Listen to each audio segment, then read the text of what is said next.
चलिए next question 9 number question देखिए। ये रहा x square plus 6x plus 5 equal to क्या दिया गया 0। ठीक है, एक्स स्क्वायर इंटू 5 क्या हो गया 5x स्क्वायर। हमको 5 को फैक्टराइज करना है और लाना कितना है 6 लाना है। क्या लाना है 6। तो 5 इंटू 1 और 5 प्लस 1, 5 इंटू 1 क्या हो गया 5 और 5 प्लस 1, 5 में 1 जोड़ देंगे क्या होगा 6। और जब प्लस का साइन है गलती होने का कोई चांस नहीं है, सिर्फ जब माइनस साइन आएगा तब हम लोग ध्यान से देंगे। तो ये रहा एक्स स्क्वायर प्लस इसको हमने लिखा 5x plus x plus 5 equal to क्या है 0। 5x प्लस x हो गया 6x और 5x इंटू x हो गया 5x स्क्वायर के बराबर। फैक्टराइज कर चुके। अगला स्टेप ये रहा x कॉमन लिए x into x plus 5 plus 1 common लिए तो x प्लस 5 इक्वल टू क्या हो गया 0। नेक्स्ट स्टेप हो गया आपको x प्लस 5 और x plus 1 equal to 0। Next step में x प्लस 5 इक्वल टू 0 और next x plus 1 equal to 0। Clear है यहाँ तक। यानी कि x का वैल्यू हमारे पास आ गया। x का वैल्यू क्या हो गया ये रहा -5 और ये रहा x इक्वल टू -1। यानी कि हम लोग सॉल्व कर चुके उस इक्वेशन को। क्लियर, x इक्वल टू क्या हो गया -5 और x इक्वल टू क्या हो गया -1। नेक्स्ट क्वेश्चन देखिए, question number 10 9x square -3x -2 equal to 0। अब यहाँ ध्यान से देखिए, ये है 9x स्क्वायर और ये क्या है -2। माइनस सबसे पहले जब भी हम बाइनोमियल का कोई सा भी मल्टीप्लिकेशन करते हैं अलजेब्रिक एक्सप्रेशन में, तो सबसे पहले साइन, नेक्स्ट कांस्टेंट, उसके बाद वेरिएबल ध्यान देना पड़ता है। जैसे देखिए अगर कोई 3x प्लस 4 और मल्टीप्लाई कर रहा है 5x माइनस 7, तो इस क्या है ये मल्टीप्लिकेशन है। बाइनोमियल का मल्टीप्लिकेशन किसके साथ बाइनोमियल के साथ या सिंगल। जैसे ये 3x है और ये 4x माइनस 5 है। मोनोमियल का मल्टीप्लिकेशन किसके साथ है बाइनोमियल के साथ। हम जब भी मल्टीप्लाई करते हैं तो हमको ध्यान देना है क्या सबसे पहला साइन, नेक्स्ट कांस्टेंट, उसके बाद वेरिएबल। यहां देखिए 9x स्क्वायर -2 कितना हो जाएगा -18x स्क्वायर। यानी कि माइनस को साइड में रखिए, आप 18 रखिए माइंड में। तो 9 दूना कितना होगा 18। हमको लाना कितना है 3 लाना है। क्या लाना है 3। 18 को अगर 6 से गुणा करें 6 3 18 होता है। 6 गुना 3 क्या हो गया 18 और 6 में 3 माइनस कीजिए कितना 3, कितना होगा 3। यानी कि हम 18 को तो फैक्टराइज कर चुके, कितना 3 गुना 6, कितना किए 3 गुना 6। ठीक है, 3 इंटू 6 18 हो गया। 3 6 को सॉल्व किए तो -3 भी हो जाए, तो बस फैक्टराइज हो गया। ये रहा 9x स्क्वायर, यहाँ -6 प्लस 3x, -6 प्लस 3x किसके बराबर -3x के बराबर। और इस दोनों को जब मल्टीप्लाई किए तो माइनस प्लस तो हो गया माइनस, ठीक है माइनस, और x इंटू एक्स क्या हो गया x स्क्वायर। फिर क्या दिया गया -2 भी दिया गया इक्वल टू कितना 0। अब यहाँ पे कॉमन आप ले सकते हैं, या तो यहाँ पे हम क्या करें 3x कॉमन ले सकते हैं। ठीक है, यहाँ पे ये 3x कॉमन लिए तो इनसाइड बचा 3x और यहाँ पे हो गया 2 और ये +1 यहाँ पे हो गया वही एज इट इज, यानी कि क्या 3x -2। ये स्टेप क्लियर। मेन स्टेप आपका ये है सेकंड स्टेप। सेकंड स्टेप सही होगा तभी क्या होगा आगे इक्वेशन सही से बनेगा, क्योंकि 39 नंबर तक का क्वेश्चन जो है वो 9 क्लास तो पूरा समझ में आएगा, 40 के बाद नहीं आएगा। ठीक है, तो जो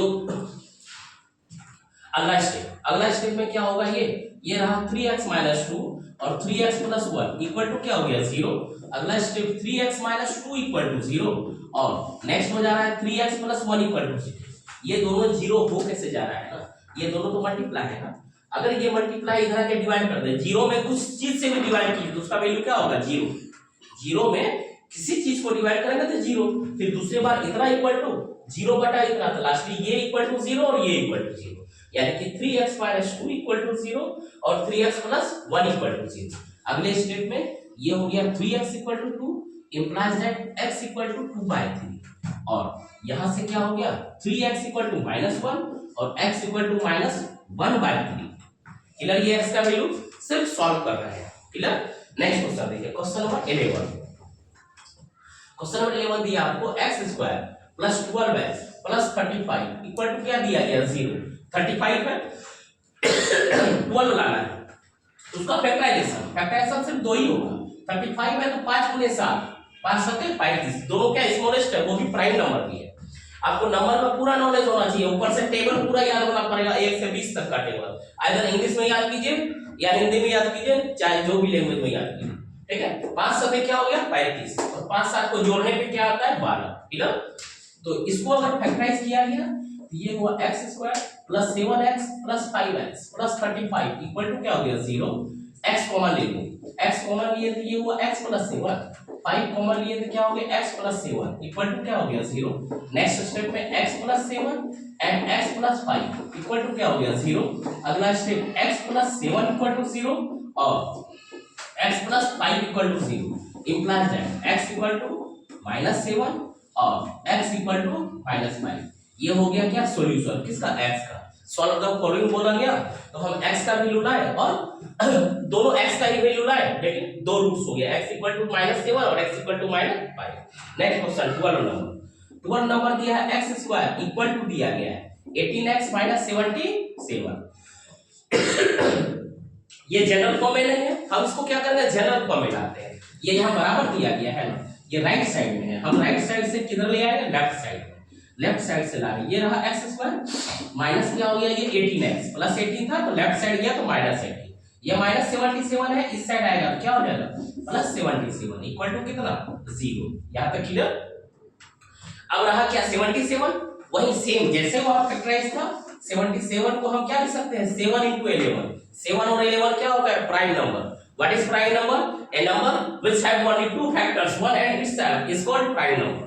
ठीक है, a number which is only two factors 1 and itself is called prime number. Total 1 से 100 के बीच कितना प्राइम नंबर होता है 25 प्राइम नंबर, 1 से 50 के बीच 15 और 51 से 100 के बीच 10। इसका नॉलेज होना एकदम जरूरी है प्राइम नंबर का, क्लियर है। अब यहां फैक्टराइज कर चुके हैं 77 को तो 7 × 11, अब दोनों माइनस में है तो यहां लिखेंगे x² -11x - 7x + 77 equal to क्या हो गया 0 कॉमन लीजिए। ये रहा x कॉमन लिए तो x - 11 - 7 कॉमन लिए तो ये x - 11 इक्वल टू क्या हो गया 0।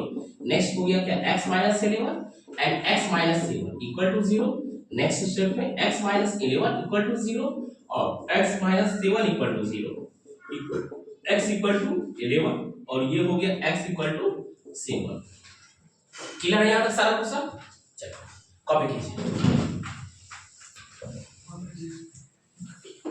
ये